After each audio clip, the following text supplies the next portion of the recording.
আসসালামু আলাইকুম, welcome to my new channel. তো আজকে তৈরি করেছি পাতাকপি দিয়ে মসুর ডালের খুব দুর্দান্ত একটি রেসিপি। একবার খেলে বারবারই খেতে মন চাবে। বাসায় রুটি পরোটা দিয়ে অনেক ভালো লাগে। তো চলুন শুরু করা যাক। প্রথমে আমি একটা পাতাকপি নিয়েছি, ঝুরি ঝুরি করে কেটে নিয়েছি। তার সাথে মসুর ডাল নিয়েছি, আর এখানে পেঁয়াজ কুচি, তেজপাতা, একটা শুকনো মরিচ, কাঁচামরিচ নিয়েছি। তারপর একটা হাঁড়িতে তেল গরম করে শুকনো মরিচ আর তেজপাতা ফোড়ন দিয়ে দিলাম। তো শুকনো মরিচটা আমি খুরচুন দিয়ে কেটে দিয়েছি। তারপরে এখানে পেঁয়াজ কুচি দিয়ে দিয়েছি। পেঁয়াজ কাঁচামরিচ এগুলোকে আমি খুব ভালো মতো ভাজা ভাজা করে নেব।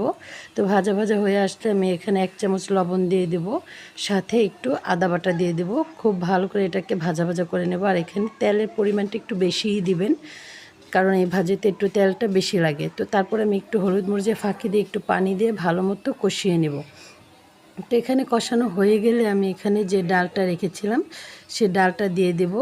তো দিয়ে আমি এটাকে ভালো করে কষিয়ে নেব। একটু পানি দিয়ে দেব যাতে একটু পোড়া পোড়া না লাগে। তো এটাকে আমি একটা ঢাকনা দিয়ে ঢেকে দেব প্রায় পানিটা শুকিয়ে যাওয়া আগ পর্যন্ত। তো পানিটা শুকিয়ে গেছে, তো এটা ভালো মতোই কষানো হয়ে গেছে। তারপর আমি ভালো করে একটু নাড়াচাড়া করে দিয়েছি যাতে নিচে লেগে না যায়। তারপর এখানে যে পাতাকপিটা আমি কুচি করে রেখেছিলাম সে পাতাকপিটা আমি এখানে দিয়ে দেব।